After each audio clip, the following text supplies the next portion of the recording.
मुलाखतमध्ये सांगितले की त्या सभेला 2-3 हजार लोक होते.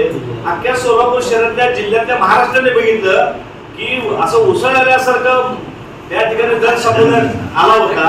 आणि जर त्यांना लोक दिसत असतील काँग्रेसचे महाआघाडीचे त्यांचं दुर्दैव आहे. राम सातपुते असं वाळू सरकलेले आहे. त्यांना वाटत होतं की वंचित नेतो उभा राहावं, त्यांना वाटत होतं यमान नेतो उभा राहावं. ह्या पोट कटिंग नाही म्हणजे त्यांच्या पोटात दुखा लागलंय. त्यामुळे असे ते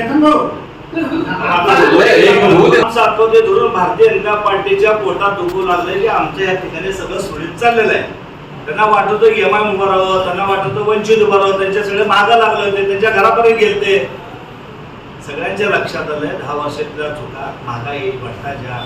आम्ही ज्यावेळेस म्हणतो बेरोजगारी तर ते जय श्रीराम म्हणतात, आम्ही ज्यावेळेस महागाई म्हणतो ते बजरंगबली म्हणतात. त्यामुळे हे जे मागं 10 वर्षाखाली झालंय लोकांनी वळखलंय त्यांना. त्यामुळे सर्व पक्ष एकत्र झालेले आहेत.